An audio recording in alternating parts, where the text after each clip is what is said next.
Good morning, or whatever it is, wherever you are. Alright, I just thought of something. That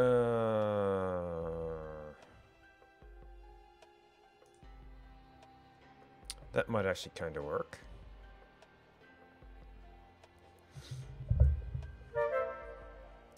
SCS Stove, thank you for the host. Oh, actually that reminds me of something I need to work on here. Even though this has been slightly broken lately.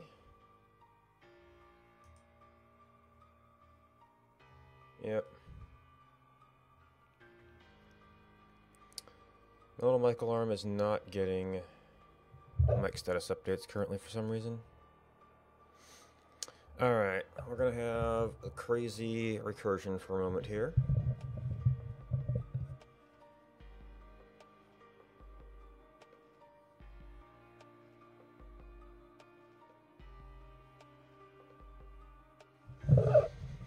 Alright, and then we can shut you down. You down.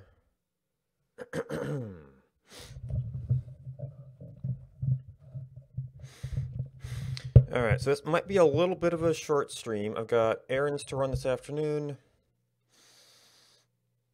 I'm not sure if I'm going to have good stuff to stream later on. I'm probably going to be doing more slide touch-up, getting together a bookmark site for this, maybe doing a little more research to confirm some facts. It's not really going to be cohesive in any sense.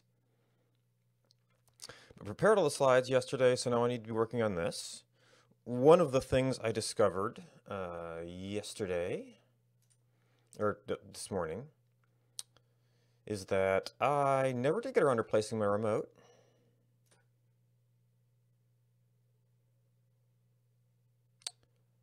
So there's real time.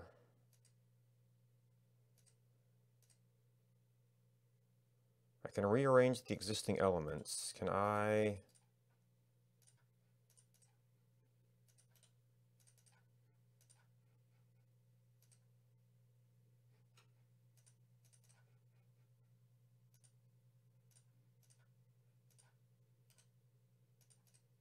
Oh, there. Okay, timer.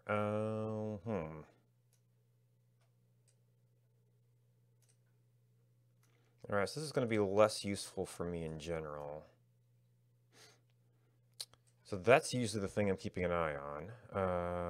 Elapsed, remaining, you have to know how much it is.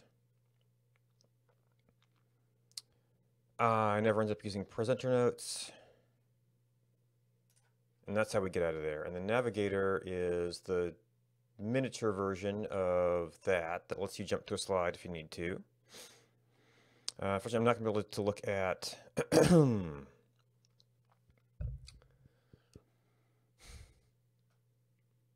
how the remote interacts with that, since I don't have a remote. That's one of the things I'm going to have to get while I'm out today, which is one of the reasons I wanted to get the practice done now, to make sure that I know what equipment I'm currently missing. I think I got all the video connectors, and one of them we had some issues with. Anyway.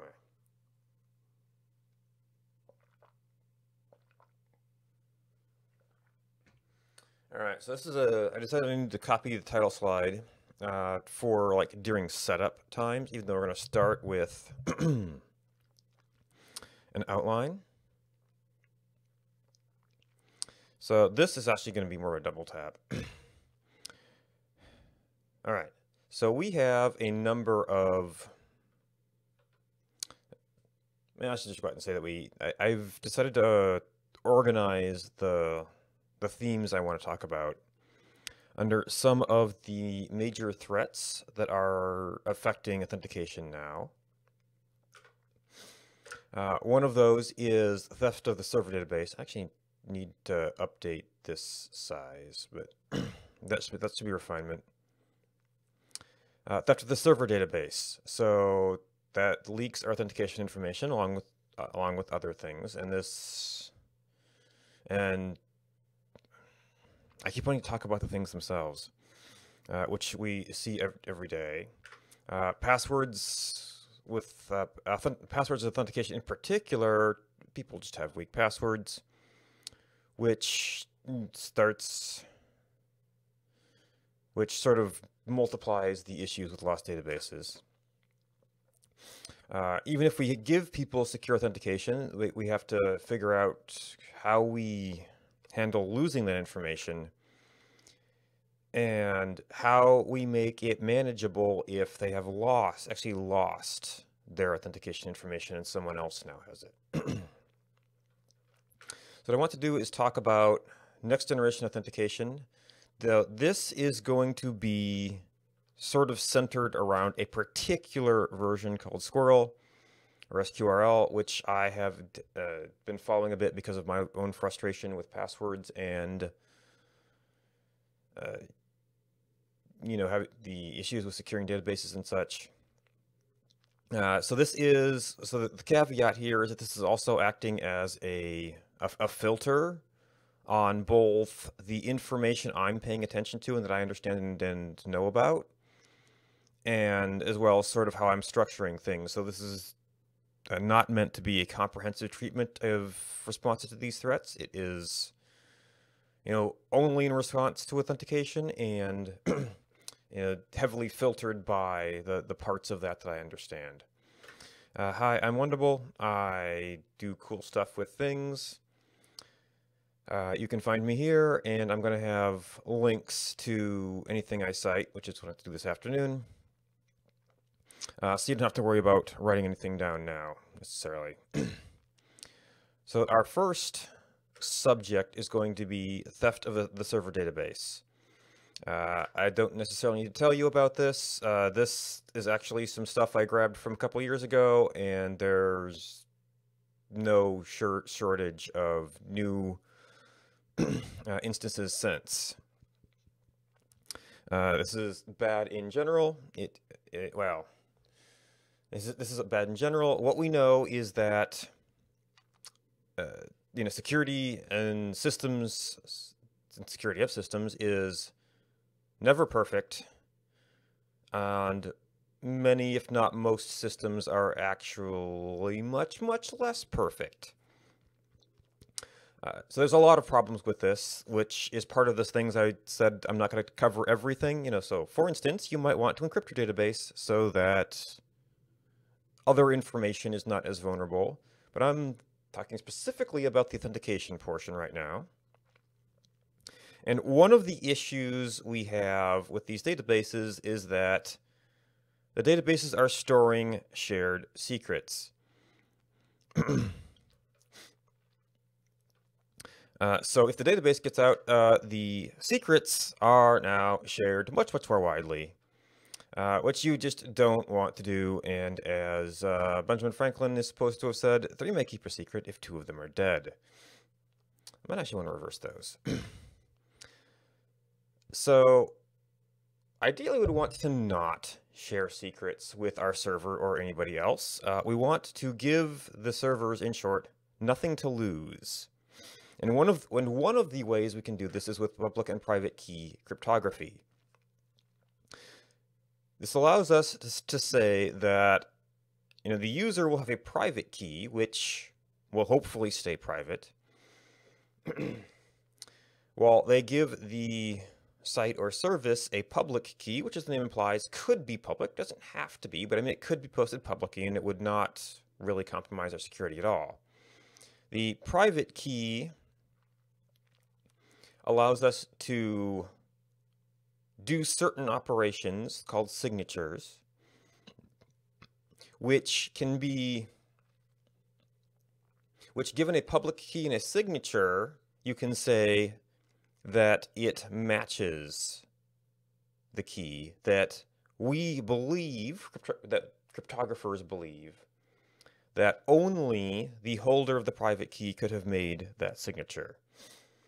So for instance, if the thing you're signing is, I want to log into this site at this particular time, we can compare that to the public key and say, well, yes, we believe the user who gave this public key is the one who made that assertion he would like to log in. These work by one-way functions. And Arg5, thank you for the host. No, I guess I cut off my menu bar. It's actually cutting off a little bit of the timer right now. Of one-way functions. So mathematicians and cryptographers say that, well, one-way functions are very, very easy to do in one direction, and mathematicians and cryptographers say that, to the best of our understanding, it is computationally infeasible to go the other way.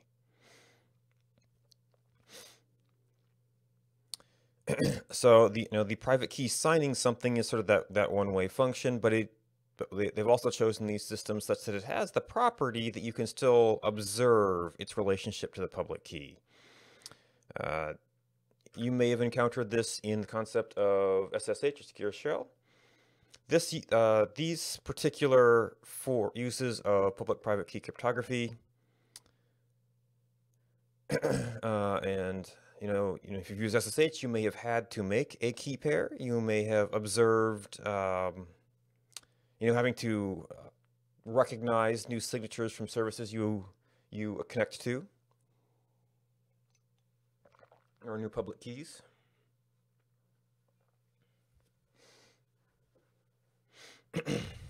Now, one of the things that I'm seeing across several systems is that, well, SSH was based on sort of the RSA algorithms, which are based on the one-way functions of multiplication of large primes. What I'm seeing with SQRL and with some of the cryptocurrencies and things is that very often we're seeing elliptic curve coming up as the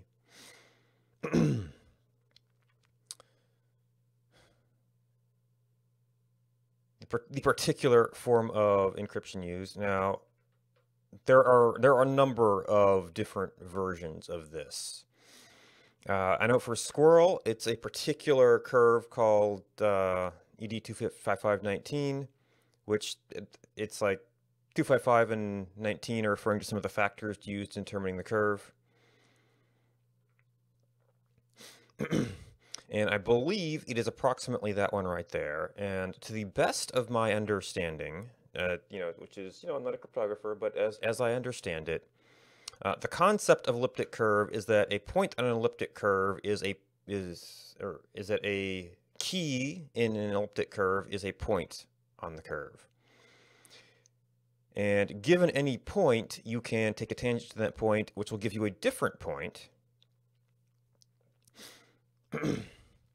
And since you could have arrived at that new point from any number of points on the curve, it doesn't really, that's your one-way function, doesn't really tell you where you came from. So you iterate that many, many, many times, and it completely obscures what your starting point was. I see this is shown up in SQRL. It's shown up in some of the new AES algorithms. BitTorrent Sync. I have a long list in the references if you want to see more places that elliptic curves are used. Well, that even just the SQRL elliptic curve is used. And one of the traits of elliptic curves that makes them so attractive is that they have very, very compact key lengths. So whereas the prime-based algorithms, you may have heard like 2048-bit keys or 4096-bit keys. That's the size of keys that those are using these days to remain resistant to attacks. Elliptic curves are considered secure at 256 bits, so SQRL's author said 256 bits is the new black because they're all using these elliptic curves with more compact keys. And they do that while still remaining reasonably efficient to compute. Implementations are also widely available. So libsodium is a very common one. You've got it on pretty much all platforms, and your language probably has a binding for it. Or maybe a different implementation, but this is a portable one that seems to be extremely common.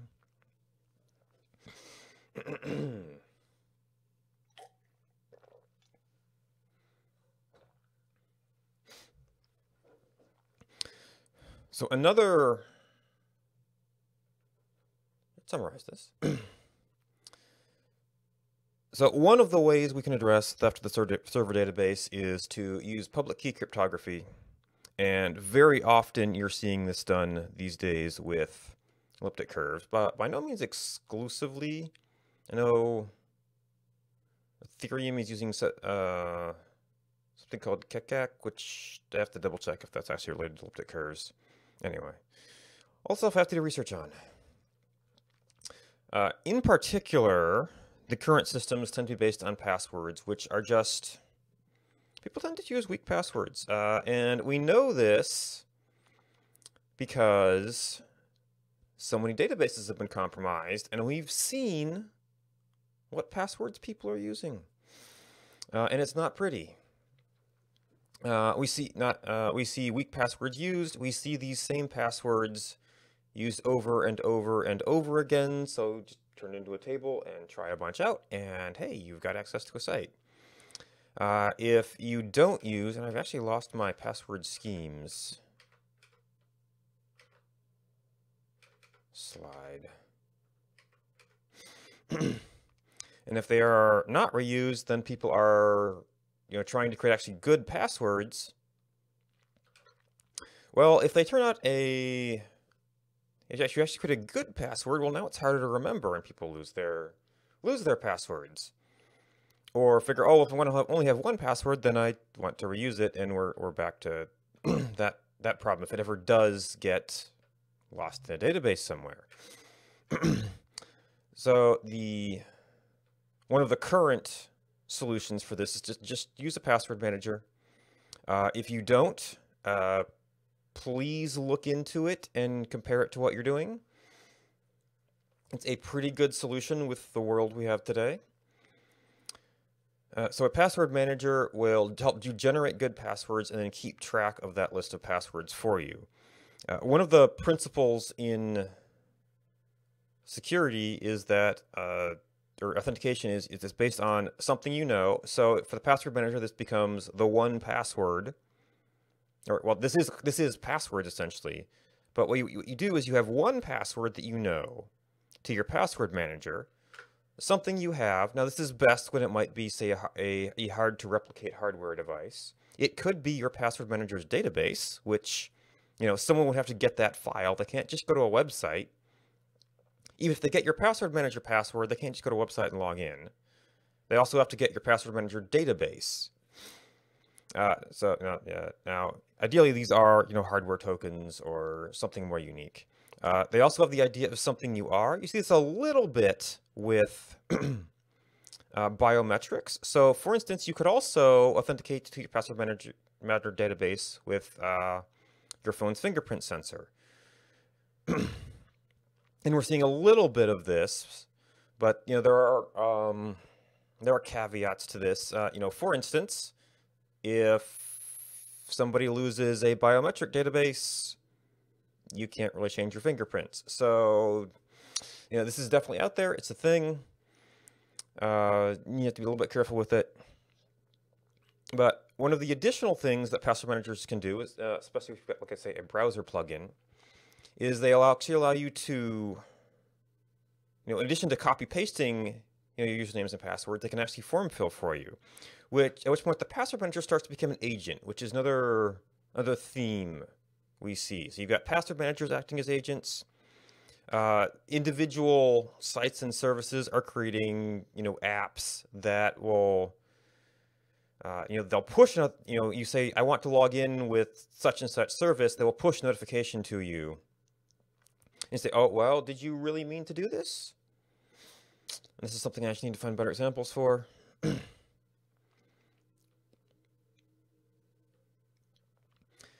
And another place we're seeing agents is we have public-private key cryptography. I first encountered agents with SSH. So one of the things you can do with SSH keys is you can put a password on them. But that means having to enter that password every time you want to use your private key to log in somewhere. So in PuTTY, there was an agent which would load that key up, decrypt it once, and then sit there able to submit the signatures based on it whenever we wanted to log into something. If you were playing around with the MetaMask and cryptocurrency wallets, these are agents. They're holding your wallet, your private key, and making signatures on your behalf, and hopefully managing that key well for you. SQRL is also, it works as a client, as an agent, which can make site logins for you on your behalf. Now, one of the things that, given in some agent which you are trusting with your information, it becomes very, very important that the agent is careful to secure the private key. I'm not going to go into excruciating detail on this. I mean, big thing is that you encrypt the database at rest, so that even if someone gets your database when you're not around, they would still also, need your password to get into it.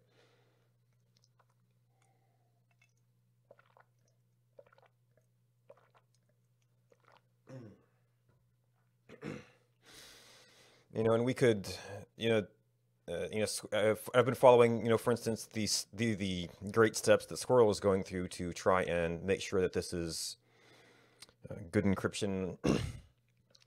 Now, one of the things that the SQRL client does that I find very interesting is they're actually using multiple levels of encryption. So you first log in with a hopefully very good, strong password. And then they have a short password. For instance, the first four characters of that password, it could be a PIN or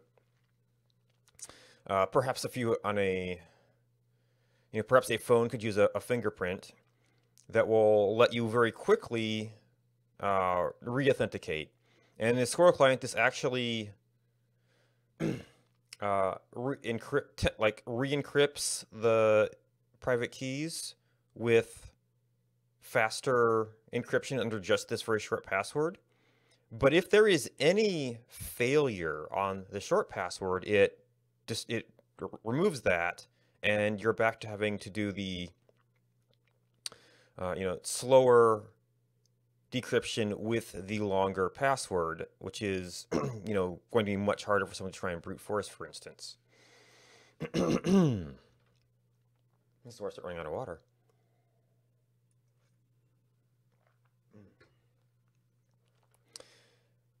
Now, once you've got an agent with a database, and this is also a factor of private keys in general, you have a much higher bar for user responsibility, which is probably the largest challenge or which may be one of the largest challenges to adoption of, agents and or private key crypto. If the user has that private key, you're trusting them not to lose it, and we already know how well users do with passwords. So a lot of this is education. It's the user interface of the agents to really strongly encourage or even force people to prove that they have some other copy of their information before we continue too far. And we're going to now we're going to talk a little bit about how we address the cases where this does not work so well. So loss of user information is an issue with passwords. It is, doubly or more so when we're trusting them to have the only copy of their private key. So you may have seen, if you were playing around with MetaMask at last month's event, that when you signed up, they said, okay, we are going to make a vault to store your private keys. You better back that up somewhere, because if it's gone, it's gone. And what they do, and then they formatted that as a bunch of words, which can be turned into. I'm assuming either this is. I'd have to look if they're using this as a bit encoding, or just hashing it down to get something to use as the decryption key. Now, that's just that one key and that's it. That contains your entire database. One of the things I'm seeing in some of these systems is we have multiple levels of keys. So you have where you have the level you use daily, which is at the greatest risk of being somehow captured, and you have a recovery level that you can go back to if you need to. One of the things that I poked around and found in another example is Spider Oak Semaphore. This is a encrypted messaging platform, but it has to do with authentication as well. They also use a recovery key, which is formatted as a series of words.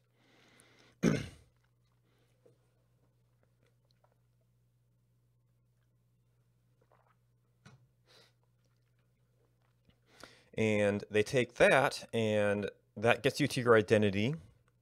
And then that identity has, well, it gets you to your identity, which is protected by somewhat more ordinary. So the recovery key is the thing you put aside, put in a safe deposit box, whatever.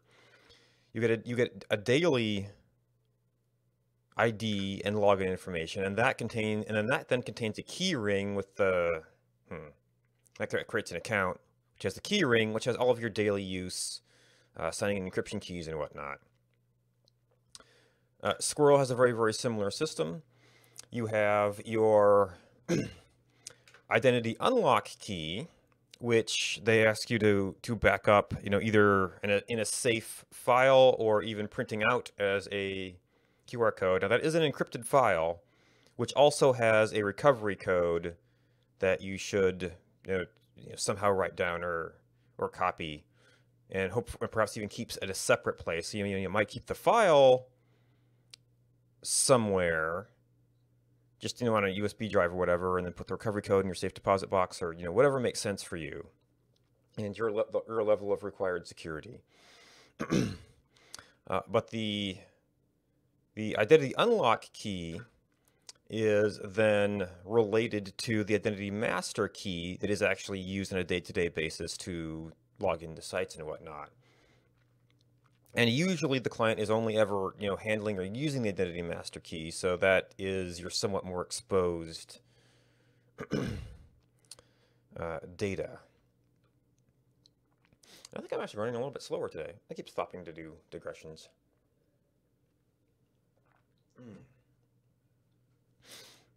So another threat is that not only could the user lose their information, but if the information is stolen, not only do they need to get back into a working situation, but we want to minimize the amount of damage that the attacker can cause by this. Last time we may have heard the discussion of cold wallets in the concept of cryptocurrency. If somebody gets your cryptocurrency private key, they'll transfer your money and it's gone. So people will transfer to a cold wallet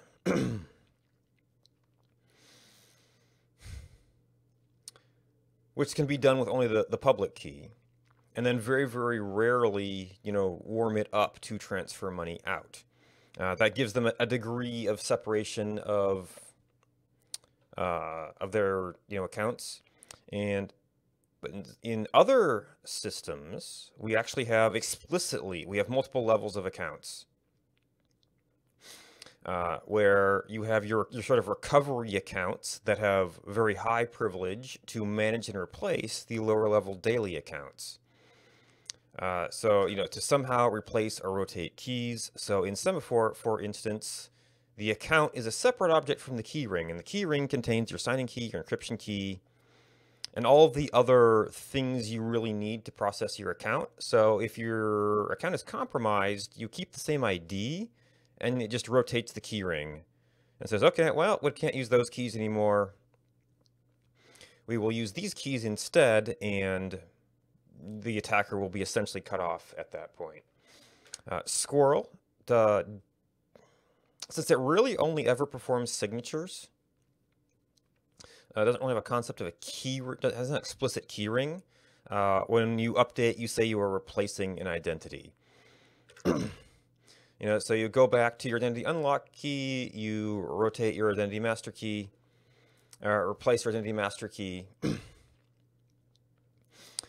And then there is a process when you are signing up to give the server additional information to lock your account, which you'll pretty much always happen.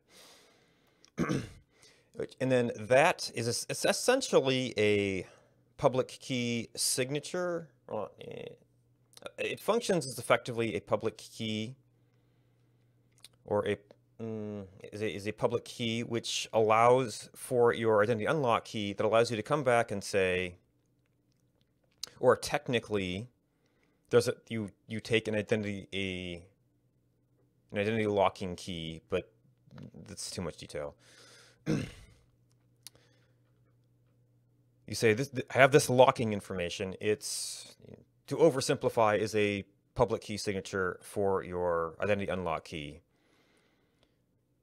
so that you can come back later and say, okay, here's a signed request to unlock my account and be able to update it.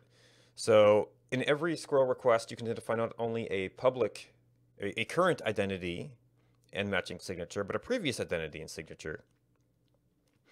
And you can identify that way, and then with that higher level unlocked signature, you can actually replace your identity. There is also an ability to disable accounts.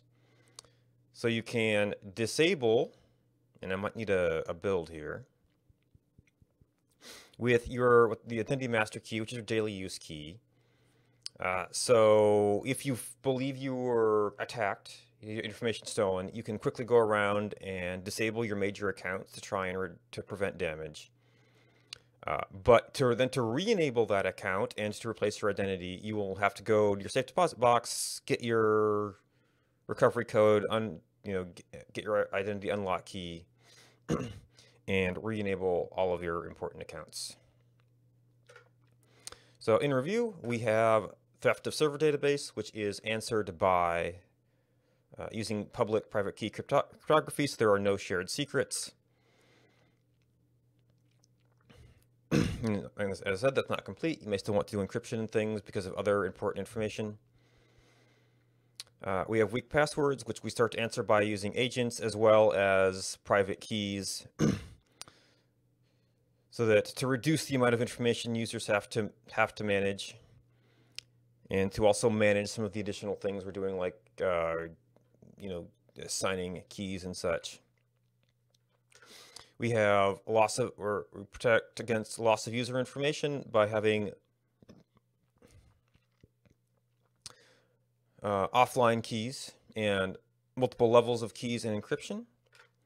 And we protect against theft of user information by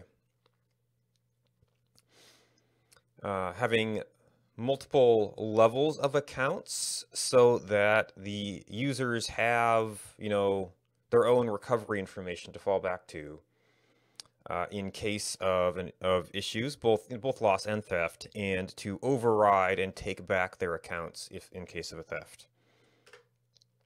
Got a couple of resources. I've got a list of SQRL. I actually need to make one for accounts. That's me. Do we have any questions? That actually took a lot longer than yesterday. All right, so we need to take notes. I need to review all of this. Let's try you. Bump it up a little bit. I need to get you. I need to. All right, what do we need to? What would we need to fix? Maybe I should do you. Need to fix you. I was thinking about switching these, because we say you should not share secrets.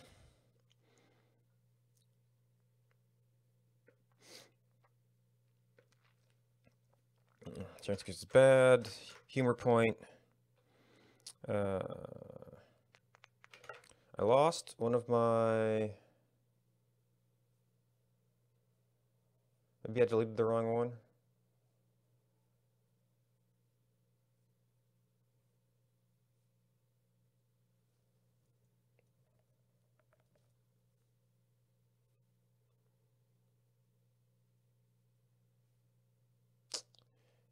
Yeah, okay, so we need, for later,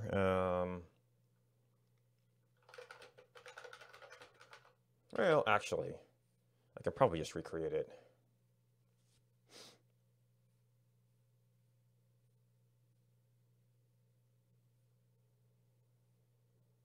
So password schemes.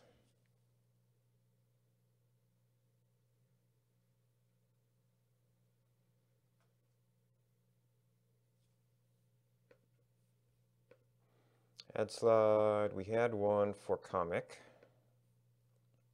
I don't know if I've got a title. No, this we actually have to edit image. We have to use this button.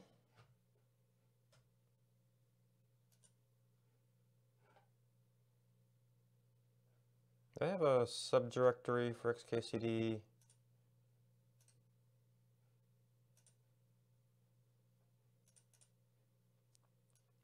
Fix the zoom a little bit.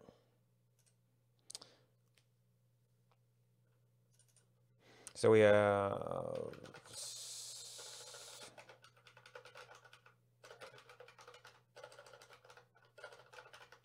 password schemes.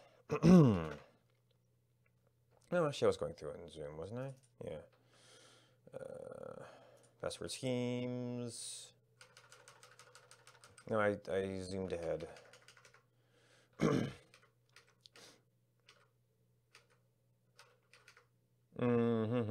don't really have a good point to say. I need to check on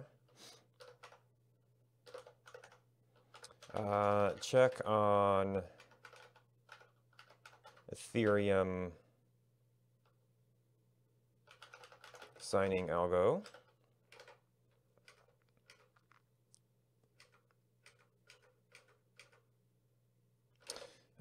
Get images for password managers.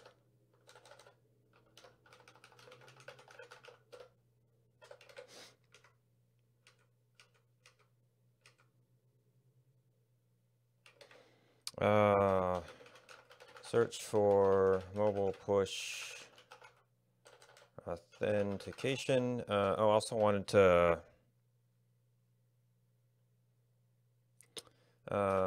look at overview of FIDO just in case.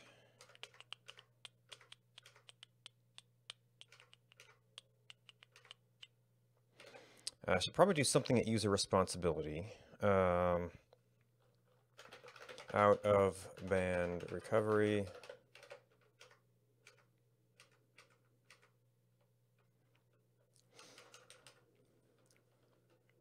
Because I've been forgetting about that point.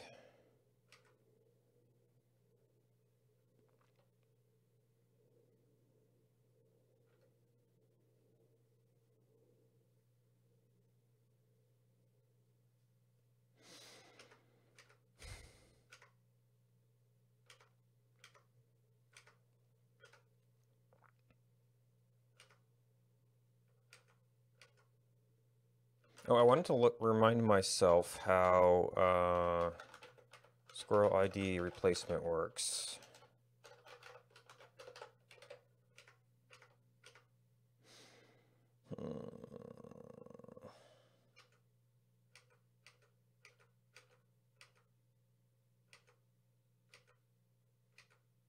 I want to do a build on you. That's an easy one.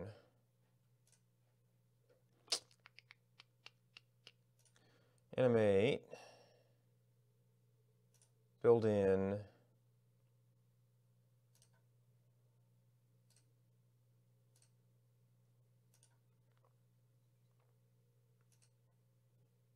By bullet. Okay. That's an easy one. We need to create new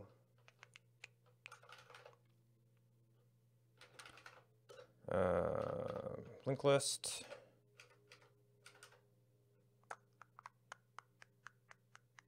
and references in general that are appropriate for this particular thing. All right, so that's research, research, research. That's a little bit of research.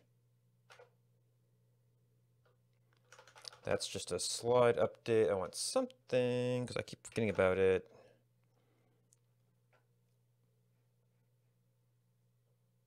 I guess I could just do a little subtitle on here.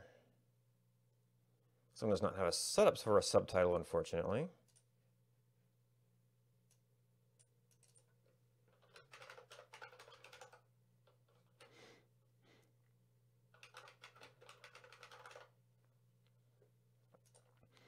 Now, this does depend on this. Well, may be possible. A cryptocurrency, for instance, defines, well, there have been cases where they have, for big breaches at least, they've agreed to void transactions, but on a user by user basis, it's not going to be available. All right, I need to refresh my water.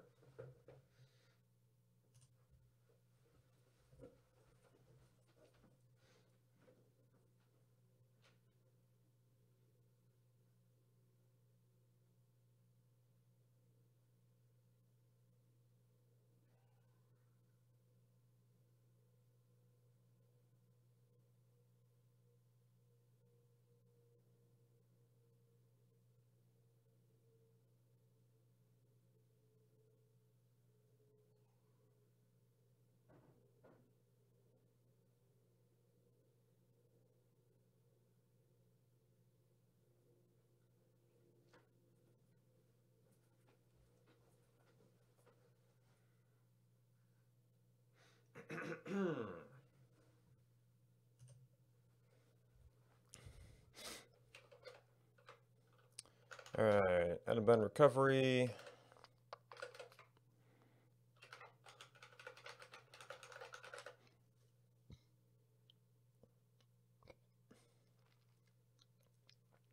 Wow, there's quite the list.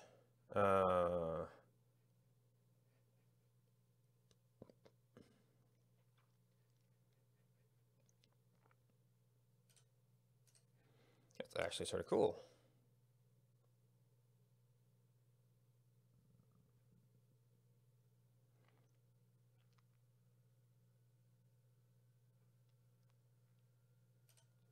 All right, so that would be one. I know I've heard that one before.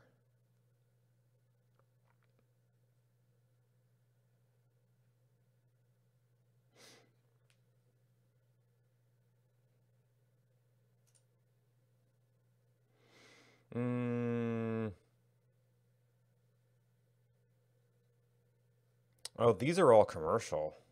I know that one I've heard of before actually is KeyPass.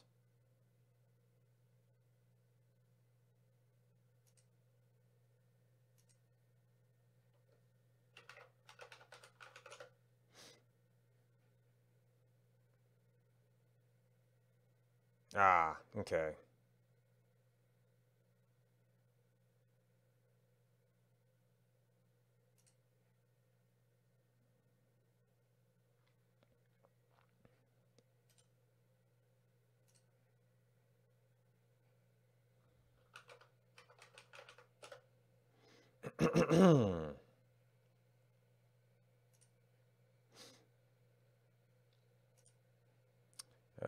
Any others that are particularly of note? I think I've actually heard of. I have actually heard of Dashlane before.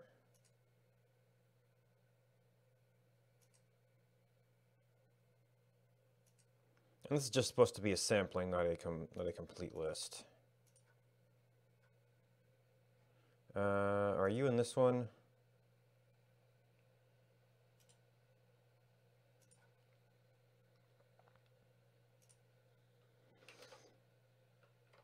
All right, I think this site is getting a little bit high volume here.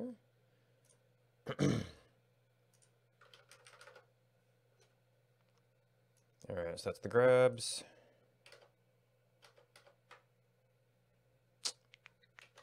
Where's password managers? Agents, password manager.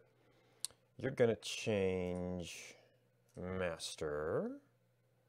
Be up top, so I can go and insert some stuff.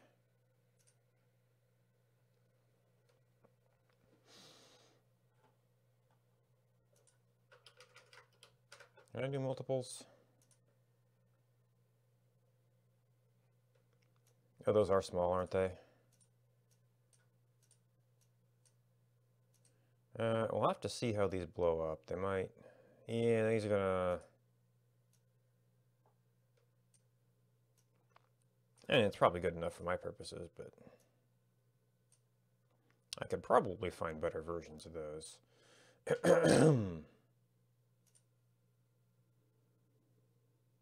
Oh, that doesn't have the words in it, does it? That may have been a pure icon for KeyPass.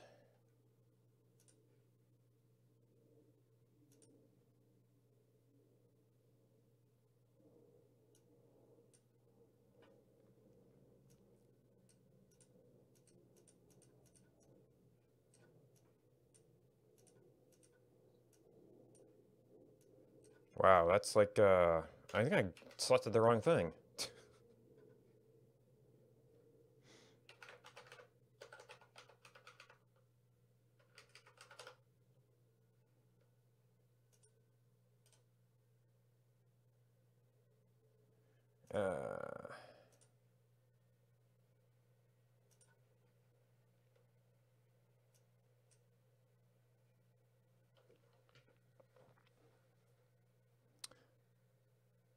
Zach, what are you doing? Nope, that is definitely not what we want. I don't know why that's broken in this. Developer. I thought that was Shift Command.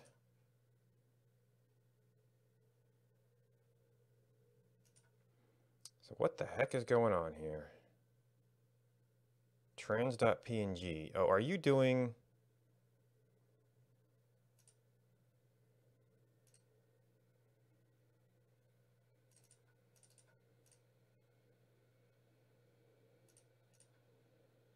Why can't I...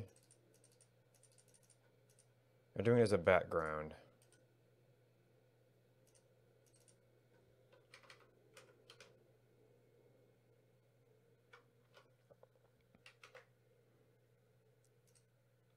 Well, I guess what we could do is... We wanted the name in there anyway. And this is actual text. What was it, Hugh?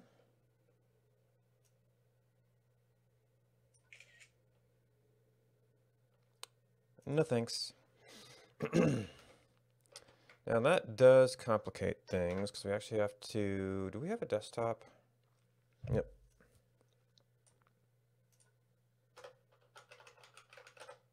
All right, so this KeyPass is just actual no, that's right. Actual transparency.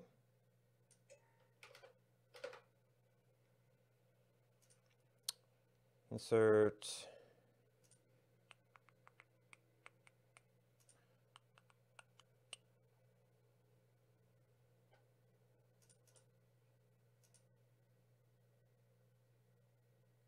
Oh, that's still small. All right, let's see if we can find better logos for some of these.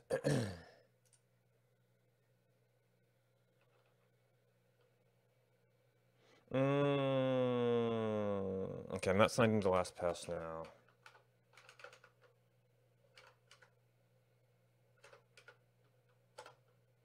Yeah, I don't like the way they do that. It's like if it completes to a URL, just go to it.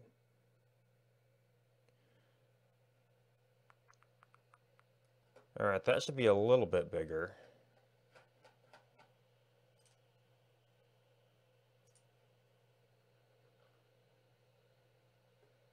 And not save link, save image.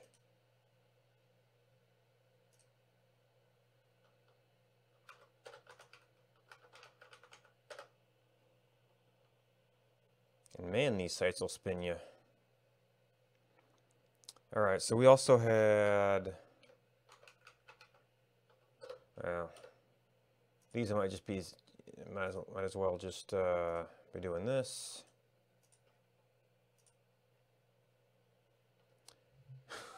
Really?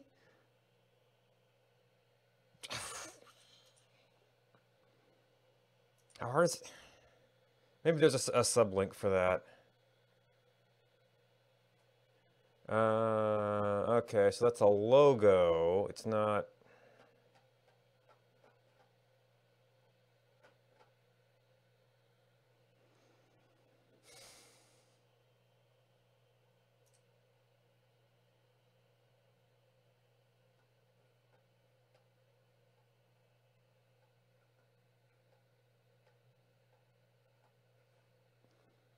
Okay, well, if you don't make it easy, then I'm just going to use your blurry one. And this is once again,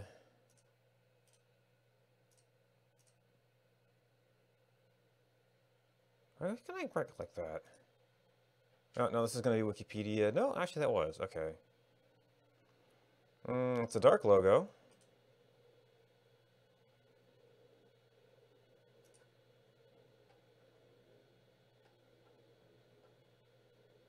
Or it's going to be a white on white. Or, yeah. Press.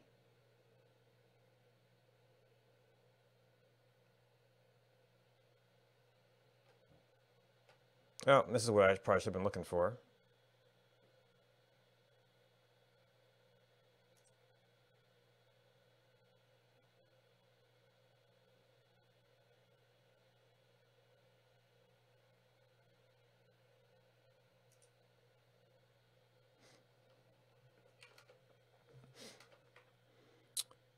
All right. So that should be downloads.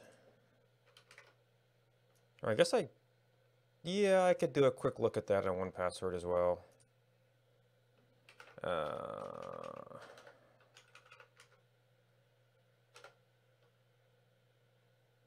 Do you have a press section?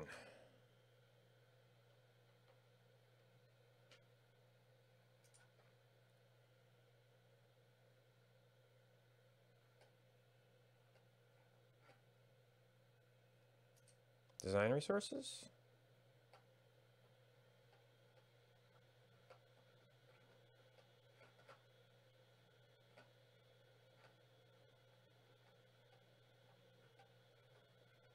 Oh, that was a scroll. Okay.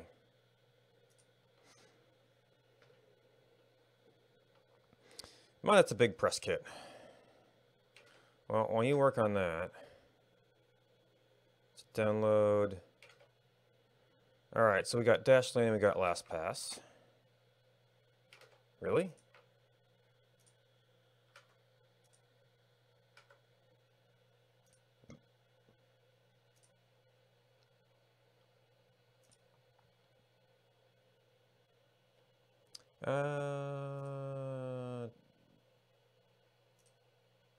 No, those are the small ones. I named LastPass, right?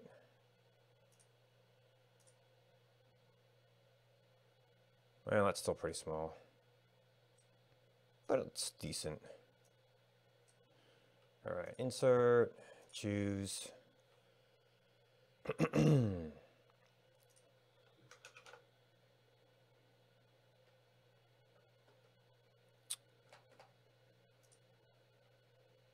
Actually, does this work?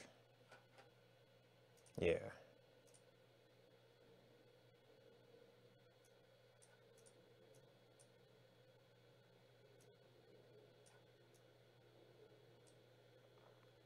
So these can be purposefully a little bit scattered as just just a collection of options.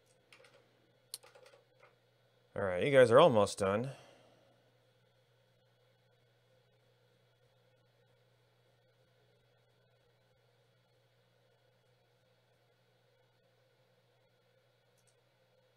Now we've got downloads.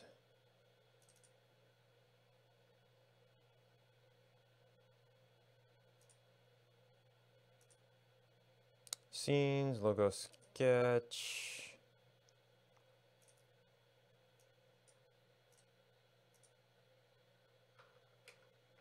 That's not what we wanted. Okay. Right behind the text. This is the scrub, not the zoom. Is that just giving it more space? Helps a little bit.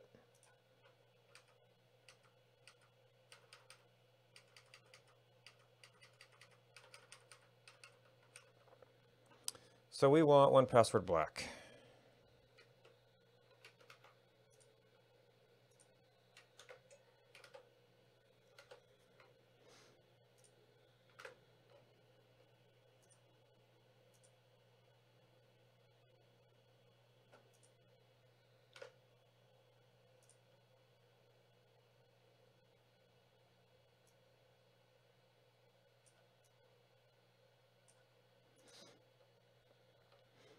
All right, of which there are many. And do I still have you up spinning? Yeah, probably OBS, but notes. Also, done with you.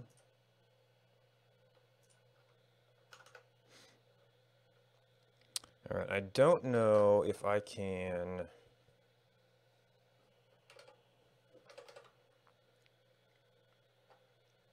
web server behavior. There's identity lock. Client implementation details.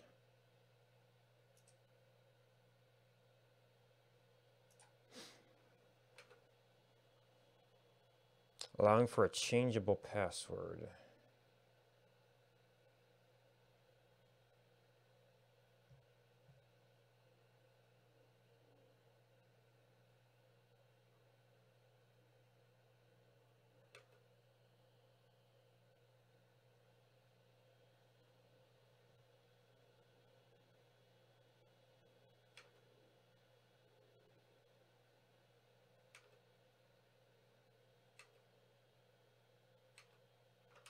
Forgotten or locked out password recovery.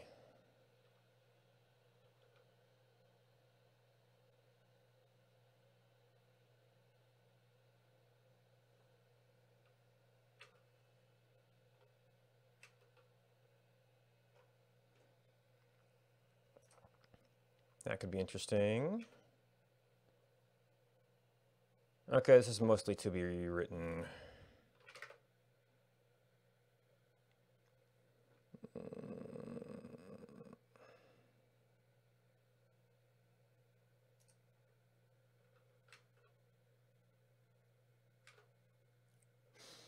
Any lock.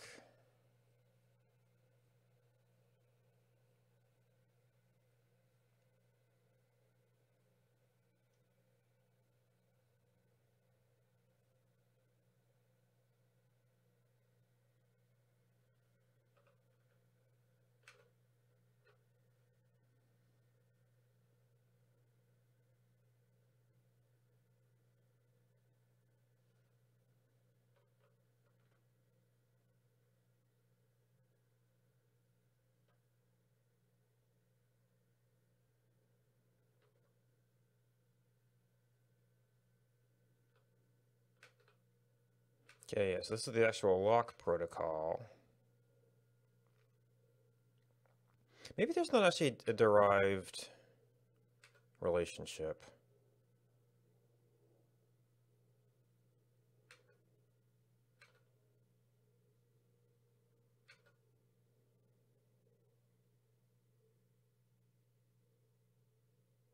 Yeah, maybe it's just a new identity unlock key.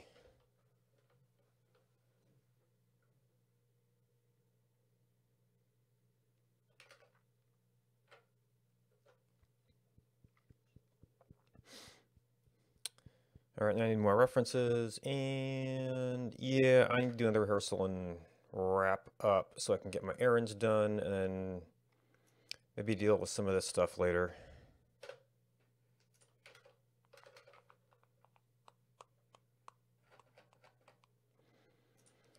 And maybe there's some more things I need to fix. All right, we're making changes to this. We are going to go into rehearse mode. Got a reasonably full glass of water.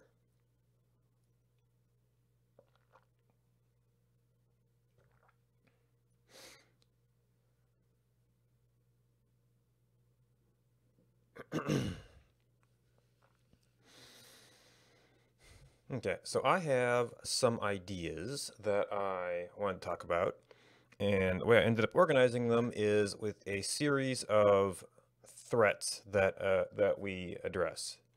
Now, I am ultimately talking about some specific ideas for authentication, so this is by no means going to be a comprehensive treatment of these threats, but it is going to give us some ways to move forward. First of all, we're going to talk about theft of the server database, which you're probably all familiar with, and is obviously a problem for authentication if all the authentication information gets out. In particular, we have the dominant authentication method right now is passwords, which are very, very often not good. As we move to, with passwords, and as we move towards more secure methods than passwords, we have to consider what do we do if the user loses their information, and furthermore, if the information is then stolen, how do we not only recover the user but prevent the bad people from hopefully doing too much with it?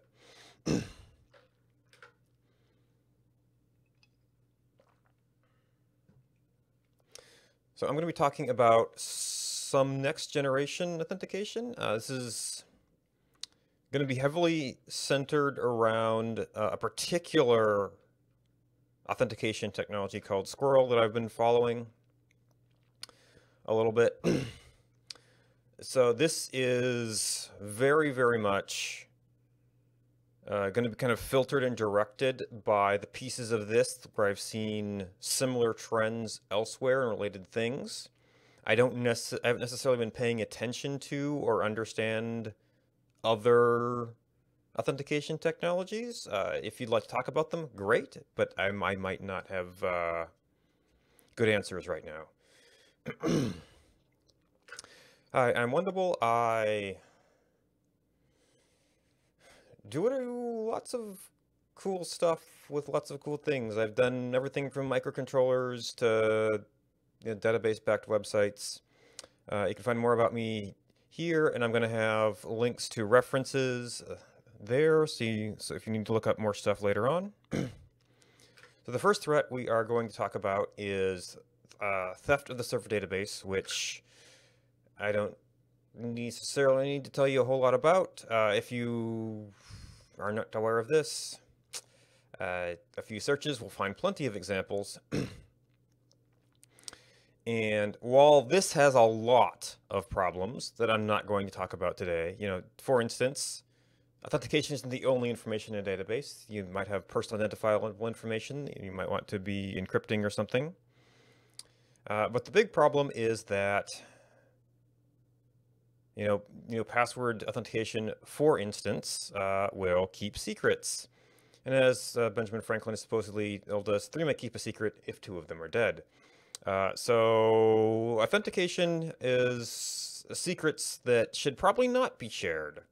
We want to give our servers nothing to lose, and one way we can do that is with public and private key cryptography. So this is one of the themes. This is not necessarily, this isn't a super new technology, but I think it's really becoming time to use it for authentication.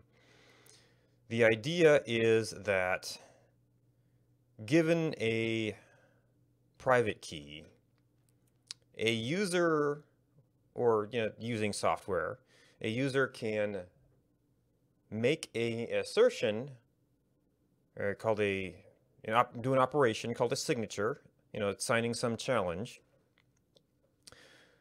which can be given to a site you want to authenticate on, for instance, or a blockchain network to say I want to trade some currency in many applications. And given the public key, you say, okay, here's my signature, here's my public key. It can say, well, yep, this public key matches this signature, so we have a high degree of confidence that only the holder of the private key could have made that assertion. And so if the user has been responsible and protected their private key, then that user is authorizing to authenticate to do such operation. Now this is based on the math of one-way functions, which, as the name implies, means something can easily done one way, and cryptographers and mathematicians tell us that to the best of their understanding, it is computationally infeasible or impractical to go the other way, except you do like by brute force, which is computationally infeasible, as we were saying. As I said, public keys are not super new. I first encountered them in SSH. You might have had to make an SSH key or seen public key signatures from servers you're connecting to. The SSH is using the keys based on I believe it's RSA and DSA, which I believe are both based on multiplication of large primes. What I'm seeing a lot of, I'm seeing in SQRL and in a number of other places, is instead they're using algorithms based on elliptic curves. So very, very broadly, they look something like this. And in particular, the curve that SQRL is using is called ED 25519. I believe it is this one. And in the rough concept, to the best I can get a lay understanding of it, is that a key in an elliptic curve system is a point on a curve. Given a point, you can, I think it's a tangent, which will give you a direction to go to another point. But you could have arrived at that new point from any number of possible directions, which becomes your one-way function. You get to a point, you don't know where you came from. But given your original point, you can always get back there. And then they actually iterate this many, many, many times to further obscure that original origin. And that's the basis of how this works. So elliptic curve cryptography shows up in Bitcoin. I have to double check Ethereum. It's in the new AES standards. It's in BitTorrent Sync, and it's in SQRL, of course. So SQRL's author has said, and one of the properties of this system is that it gets very, very compact keys. So whereas the multiplication of primes, you'll hear 2048-bit keys, 4096-bit keys. Elliptic curve systems are considered secure at 256 bits. So SQRL's author has said that 256 bits is the new black. Implementations are pretty widely available. The one I've been using and paying attention to is libsodium, which does the particular family of elliptic curves that SQRL uses.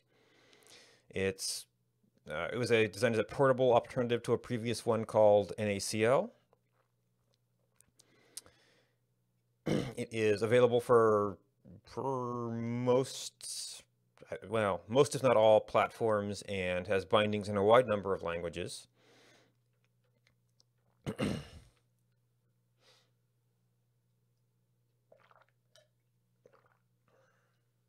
I'm pretty sure I'm running a bit faster this time.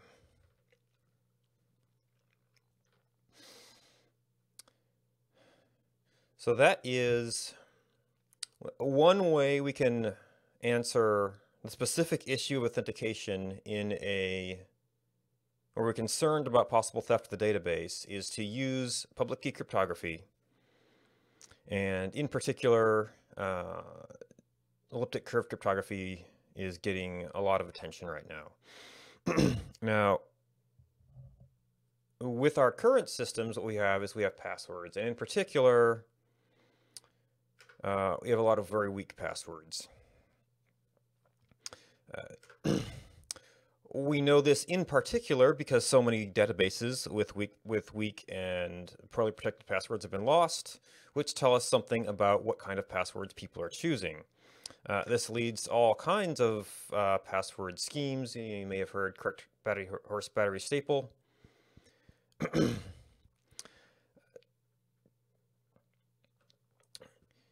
Of course, even with or without a scheme, you want a very often long, hard to guess password.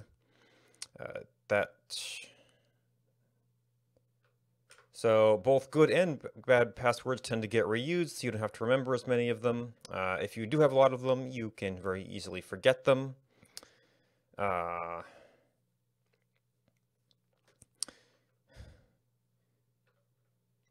And if you don't pick a good password, as they say, we've trained everyone to use passwords that are hard for humans to remember, but easy for computers to guess. And oh, we've got a little bit of snow here. Interesting. So one of the answers to this is to use a password manager. And if you don't use a password manager, look into it, compare it to what you're doing. It's one of the better solutions available for our password-based systems right now.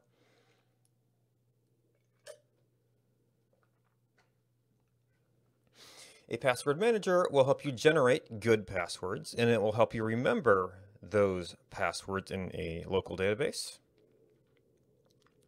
This sort of relates to the general authentication concept that authentication is can be based on something you know, which is going to become, well, this is passwords in general, but this will essentially become the password to your password manager database.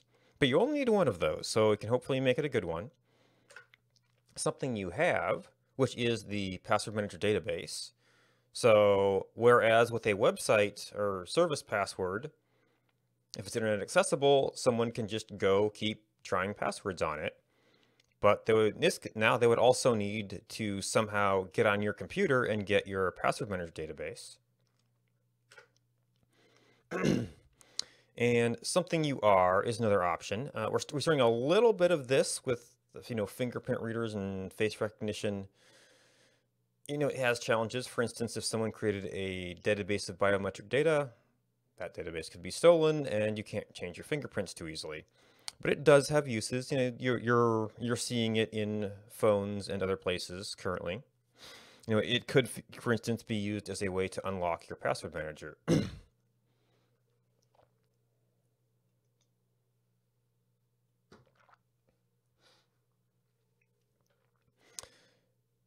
So in addition to managing the unique passwords to all of your different sites, password managers can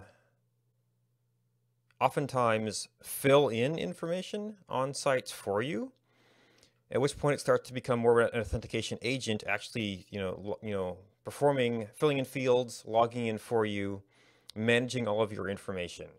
So agents are like another big theme that I see. And we see other kinds of agents you see sometimes individual services will have their own application. When you attempt to log in, they do a push to the application, and you can then say yes or no on your mobile device, which becomes a little bit of something you have. In particular, this relates nicely to public-private key cryptography because you can have an agent which keeps your private key and does things for you. I first encountered this in the context of SSH. PuTTY came with an agent. So with SSH, you could put a password on your private key, but you would then have to enter that password every time you wanted to sign in with it. The agent would load up the key once, decrypt it once, and then be able to provide that on demand every time you wanted to log into something. You may have also seen this recently when we were playing around with cryptocurrencies. The wallet, or program using the wallet. I'm not sure how they're using that terminology.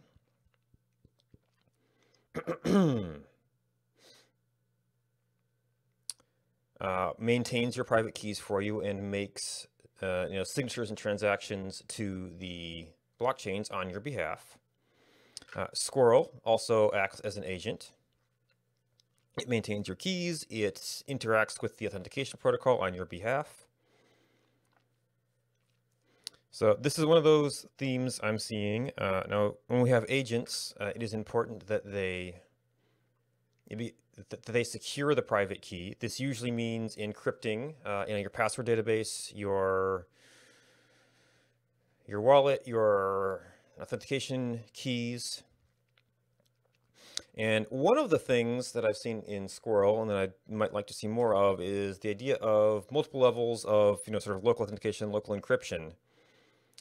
So one of the ideas for the SQRL agent is that you will have a good, strong password to get into it initially, and then a much shorter password to authenticate individual transactions, individual logins, or the second, third, fourth login. And internally, they have a very good, slow encryption for sort of at rest. And then once you've decrypted that, they will do a lighter encryption under a much shorter password.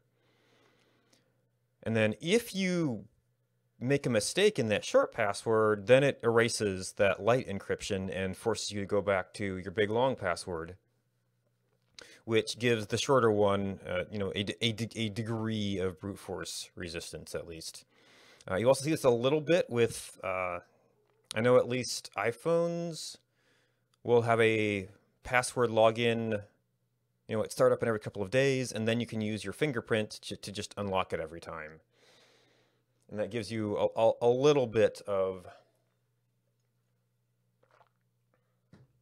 it says, okay, I've fully authenticated, at this device, and then, okay, I'm still the one here.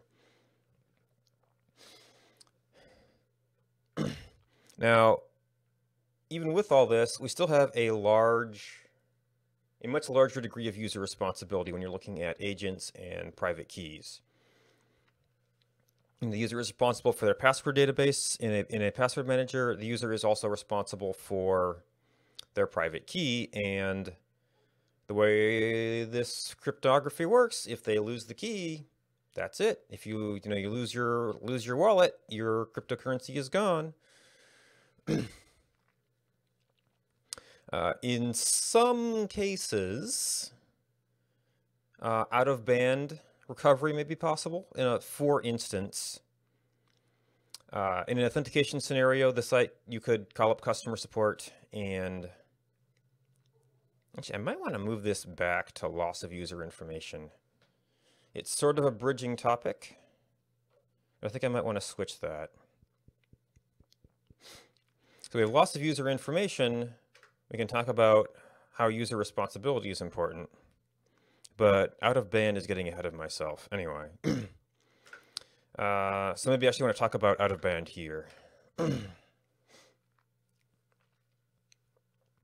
So when we have users holding this really important information, loss of user information is an issue we have to address. Now, if you're playing around with MetaMask or cryptocurrency in general, you might be familiar with how they, well, I know at least MetaMask starts off saying, hey, we have some we need to give you information that you have to keep, or you're never going to be able to get this stuff back. So it gives you a series of words which represent your your vault, your wallet, your key store. And if you lose that, you know that might be it. You're done. Those Bitcoins, those Ethereum are gone. Now that can be a little bit final. You have to take some degree of offline backup, but you know that sort of is the key to that vault, and that which is also the thing you're using day to day. One of the trends I see is multi-level keys, which means that the user has their own sort of level to back up to. When I went looking for other examples, I found another one called Spider Oak Semaphore. They also do recovery key in the form of words. That allows you to derive the identity, which is what you actually use on a day-to-day basis, and then you will actually have a key ring of the encryption keys that you're using for all of your. It's an encrypted messaging platform to sign and encrypt messages.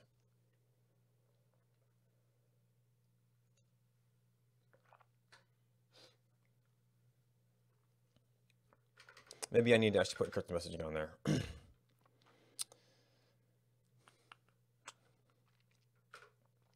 SQRL also has a similar concept. Yeah, I'm taking longer every time. Also has this concept in the form of the identity unlock key and the identity master key. The identity unlock key. So what it actually gives you for offline storage is, a file or a QR code of the file where you where that is still a heavily encrypted file, and then you need to write down the rescue code, which can be used to get the key to decrypt the file.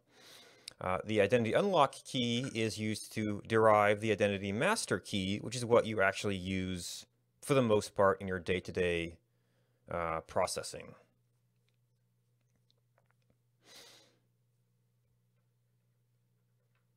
Now, in addition to users losing their information, we have to consider what happens if the information is actually stolen. And we not only need to get back our own access to the information, but we need to cut off the access of an attacker. We talked a little bit about cold wallets in the context of cryptocurrency, where you can, if you find yourself gathering some cryptocurrency, you can send it to that because, public keys are public. You can send money to the cold wallet, and then very, very rarely, warm it up to take some money out. But because it's sort of offline, it is at much, much lower risk than you are normally, or than your, sort of daily use wallets. Now that's sort of a strategy using the blockchain crypto systems. In some of the authentication systems, the trend I'm seeing is we have explicit levels of accounts and different rights assigned to them. So this allows a higher level, sort of cold wallet level account to manage the lower level daily use accounts, and to, in the event of a theft, to actually replace or rotate them. So in Semaphore's case, you maintain your identity in the case somebody got it, but the key ring is a separate object. It contains all of the actual keys you're using. So with your recovery code, you can come back, rotate your key ring, and that cuts off the access of the attacker to, to sign messages or see encrypted things based on that key ring.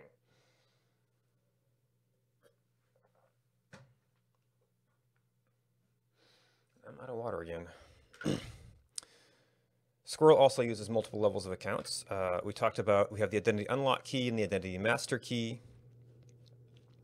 So you normally use the identity master key, and then the identity unlock key is the thing you go get out of your safe deposit box when there's an issue. Every time you sign up with a site, there is a lock protocol that you give additional information to the server that says, okay, here is what, to oversimplify, would be a public key signature from my unlock key, which you can use to verify here is a public key for my unlock key that you could use to verify a later request to fix things up. So every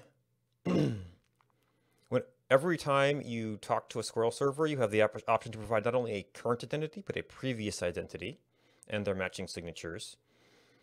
So if you replace your identity, you can continue to match for a little while with the previous identity.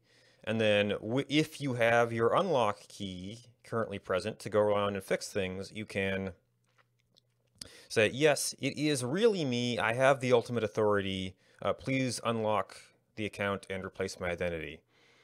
Additionally, there is a disable protocol. So with your daily use identity master key, if you believe you were compromised, you can quickly go around, lock down your important accounts so that they cannot be used, or at least SQRL cannot be used. And then once you get to your safe deposit box or whatever with your identity unlock key, you can actually start to re-enable accounts, replace identities, and move forward with the attacker cutoff.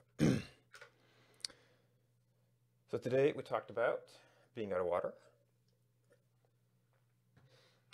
running longer in slide trial than in sticky note trial, theft of the server database, which while it has a number of problems, not only authentication information, but we can answer authentication at least by using by storing only public keys,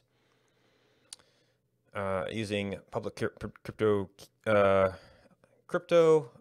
especially elliptic curves, are currently quite popular.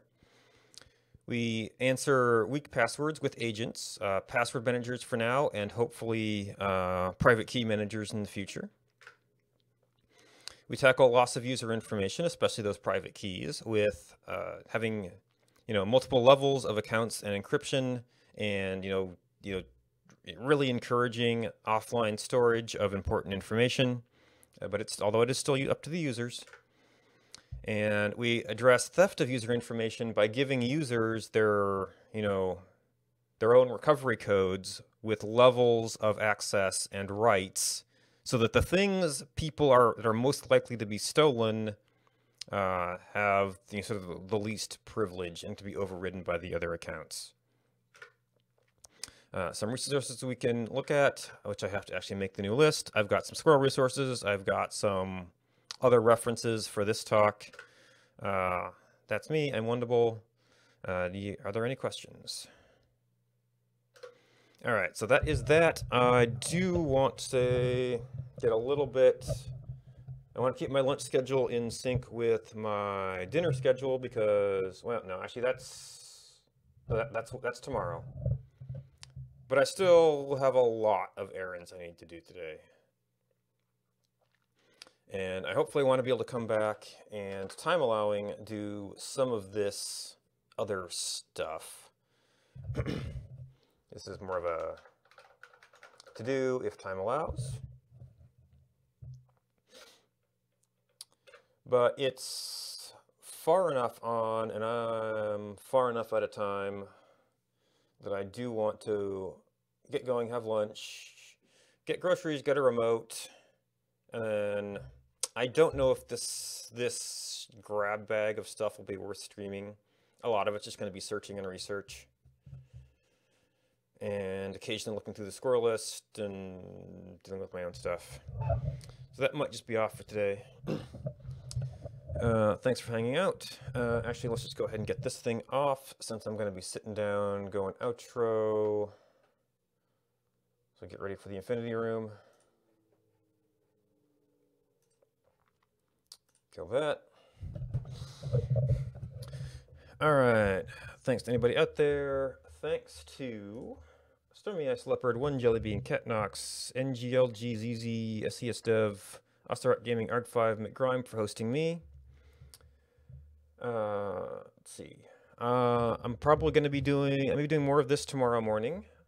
I don't know that I'll really be able to pull off this afternoon. I don't have a lot of my stuff up.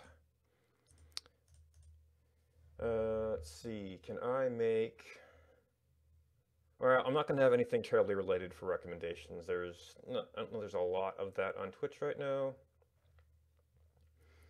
I don't have any programming stuff up currently. I think I did that one.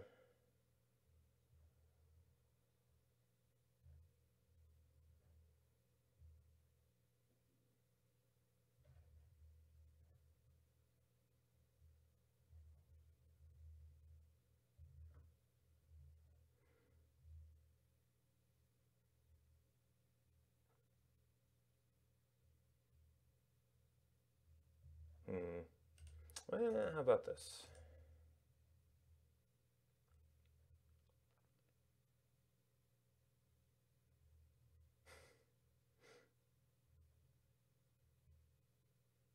All right, looks like that's still going. So if you're looking for someplace cool to go, and I know it's like super different, but if you are looking for someplace cool to go, looks like a bookcase is playing Subnautica. It's a cool game I've played before and may play again. She seems to be someone who tends to hit a lot of the same games I do. And seemed to be a pretty cool person. So thanks for hanging out with me. Hope I'll see you again in the future and have fun. I forgot to put up stream over, but that's good because I want a buffer signal anyway. So bye-bye.